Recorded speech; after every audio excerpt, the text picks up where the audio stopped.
প্ৰথমতে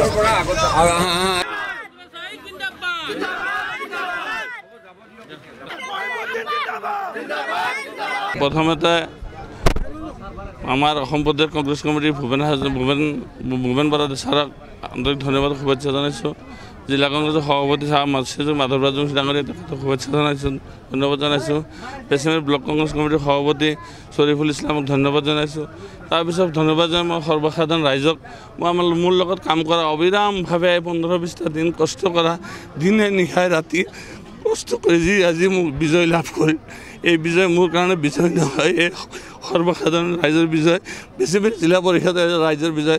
মই চিৰকৃতজ্ঞ যিখিনি ৰাইজে আজি মোৰ কাৰণে কষ্ট কৰিলে, যি ত্যাগ স্বীকাৰ কৰি মোক আজি ভোট দি বিজয় কৰিলে, তাৰ কাৰণে মই চিৰকৃতজ্ঞ।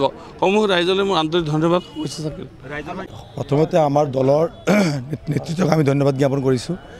আজি ভুৱন বৰা দেৱৰ নেতৃত্বত আমি কংগ্ৰেছৰ নীতি আদৰ্শ মানি লৈ দলৰ কাম কৰি আছোঁ। তেওঁৰ নেতৃত্ব, তেওঁৰ নিৰ্দেশ মৰ্মে আমি এইবাৰ পঞ্চায়তৰ যিটো নেকি আমাৰ প্ৰচাৰ মাধ্যম যিটো আছিলে, তেওঁৰ নিৰ্দেশমতে আমি কৰিছিলোঁ। আৰু সেই নীতিটো বা তেওঁৰ যিটো ফৰ্মুলা দিছিলে, ফৰ্মুলামতে আমি আগুৱাই যোৱাৰ কাৰণে আমি আজি জয়ী হ'ব পাৰিছোঁ। আজি আমাৰ দৰং জিলাত দলগাঁও সমষ্টিৰ আমি 4টা UDFৰ কেৰিয়াৰ আজি হাৰি গৈছে আৰু আমি 3টাত জিকিছোঁ।